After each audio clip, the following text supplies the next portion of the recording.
নমস্কার বন্ধুরা, তিয়াশাস রেসিপিতে সকলকে স্বাগত জানাই।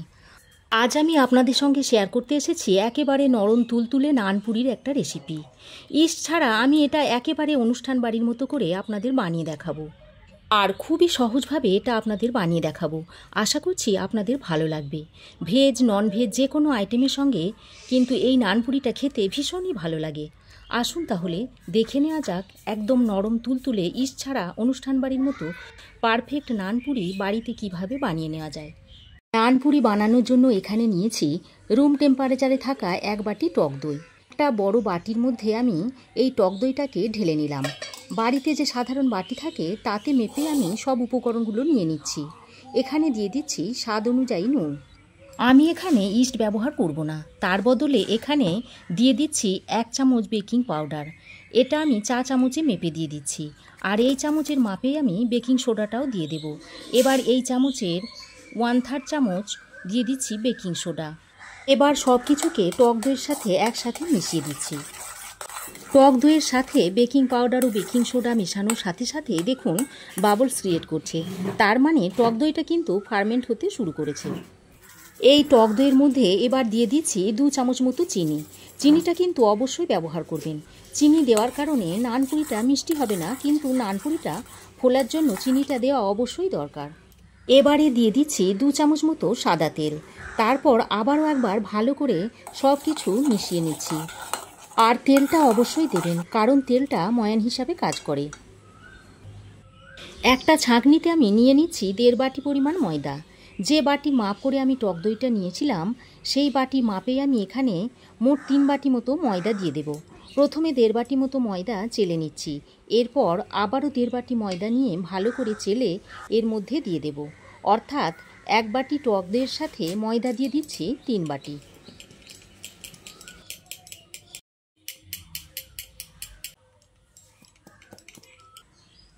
এবার এটাকে ভালো করে মেখে নেব। যেহেতু এর মধ্যে টক দই আছে তাই আমি প্রথমে টক দইটা দিয়ে একবার ভালো করে মিশিয়ে নেব। তারপর যতটুকু জল বা দুধের প্রয়োজন হবে ততটুকু দিয়ে পরে মিশিয়ে নেব। টক দইটা দিয়ে একবার ভালো করে মেখে নেওয়ার পর এর মধ্যে দিয়ে দিচ্ছি 2 টেবিল চামচ পরিমাণ হালকা গরম দুধ। এখানে আমি গরম দুধটা ব্যবহার করেছি, আপনারা চাইলে গরম জলও দিয়ে দিতে পারেন। এবার গরম দুধটা দিয়ে ভালো করে মেখে নেব। আর ময়দাটাকে কিন্তু বেশি নরম করে মাখবেন না, একটু শক্ত করে মাখবেন, কারণ ময়দাটা রেস্টে রাখার পর যখন ফার্মেন্ট হয়ে যাবে তখন অনেকটাই নরম হয়ে যাবে, সেজন্য একটু শক্ত করে মেখে নেবেন। দেখুন আমার ময়দাটা মাখা হয়ে গেছে। এবার সামান্য একটু সাদা তেল হাতে নিয়ে ময়দার উপরে লাগিয়ে আরও একটু ভালো করে মেখে নিয়ে এবার ময়দাটাকে ঢাকা দিয়ে 1.5 থেকে 2 ঘন্টা অপেক্ষাকৃত গরম জায়গায় ঢেকে রেখে দিতে হবে। পারলে হটপটে ভরেও রেখে দিতে পারেন। 2 ঘন্টা পর ঢাকাটা খুলে নিচ্ছি। দেখুন ডোটা কতটা ফুলে উঠেছে। এবার এর মধ্যে যে হাওয়াটা আছে সেটাকে এইভাবে বার করে দিচ্ছি। আর দেখুন ডোটা কতটা সফট হয়েছে। আবারও হাতে একটু সাদা তেল লাগিয়ে ভালো করে আরও একবার মেখে নিলাম। তবে গুঁড়ো ময়দা ব্যবহার করবেন না, গুঁড়ো ময়দা দিলে নানপুরি ভালো হবে না। দেখুন এবার ময়দাটাকে 2 ভাগে ভাগ করে এবার লেচি কেটে নিচ্ছি।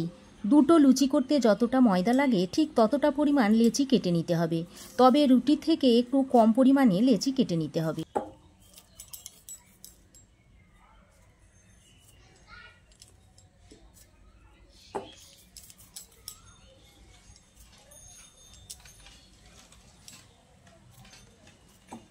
সমস্ত লেচি আমি কেটে নিয়েছি। এবার নানপুরিটা বেলে নেব। এবার চাকি বেলুনের গায়ে একটু তেল লাগিয়ে নিচ্ছি, তাহলে বেলতে সুবিধা হয়।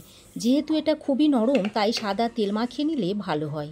তবে গুঁড়ো ময়দা ছড়িয়ে নেবেন না, তাহলে ভাজার সময় তেলটা কালো হয়ে যাবে।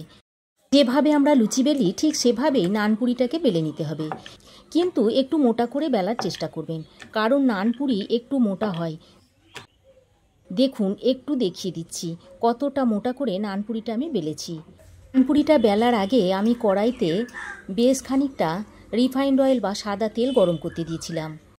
এবারে নানপুরিটাকে বেলে নেওয়ার পর আমি সরাসরি তুলে তেলের মধ্যে দিয়ে দিচ্ছি। কড়াইতে আগে থেকে যে তেলটা বসিয়ে দিয়েছিলাম সেটাকে আগে থেকে হাই হিটে আগে ভালো করে গরম করে নিতে হবে। তারপর নানপুরিগুলোকে ছাড়তে হবে। তারপর হাতা বা ছাঁকনার সাহায্যে একটু চেপে চেপে দিতে হবে। তাহলে নানপুরিটা ভালোভাবে ফুলে উঠবে। দেখুন খুব সুন্দরভাবে কিন্তু নানপুরিটা ফুলে উঠেছে। আর নানপুরিগুলো এভাবে বানালে ভীষণই সফট হবে। নানপুরিগুলো ভাজতে মিনিট দেড়েক মতো সময় লাগবে। নানপুরিগুলো ভেজে আমি একটা সাদা পেপারের উপর রেখে দিচ্ছি, যাতে অতিরিক্ত তেলটা টেনে নেয়। ওই একইভাবে আমি বাকি নানপুরিগুলোকেও বেলে নেব। ইস্ট ছাড়াও কিন্তু নানপুরি ভীষণ নরম হয় আর ভীষণ সফট হয়। আবারও কয়েকটা নানপুরি আপনাদের আমি ভেজে দেখিয়ে দিচ্ছি। তেলের টেম্পারেচারটা কিন্তু ঠিকঠাক রাখতে হবে। প্রথমে হাই হিটে তেল গরম করে নিয়ে তারপর মিডিয়াম হিট করে নানপুরিগুলোকে ভেজে নিতে হবে। ফ্লেমটাকে লোতে রেখে কিন্তু কখনোই নানপুরিগুলো ভাজবেন না, তাহলে কিন্তু নানপুরিগুলো ফুলবে না। দেখুন প্রত্যেকটা নানপুরি ফুলে উঠছে আর 1.5 থেকে 2 মিনিট মতো সময় লাগছে।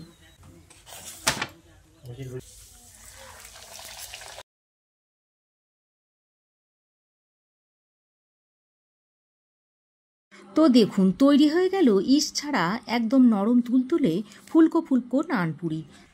যে কোনো দিন সকালের জলখাবারে বা রাতের ডিনারে ভেজ নন ভেজ যে কোনো আইটেমের সঙ্গে এই নানপুরি খেতে পারবেন। রেসিপিটা কেমন লাগলো অবশ্যই জানাবেন। যদি ভালো লাগে তো অবশ্যই একবার বাড়িতে বানিয়ে দেখবেন। ভালো লাগলে একটা লাইক ও শেয়ার করবেন।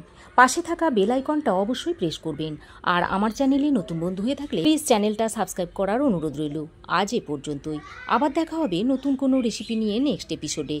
সে পর্যন্ত ভালো থাকবেন, সুস্থ থাকবেন। ধন্যবাদ।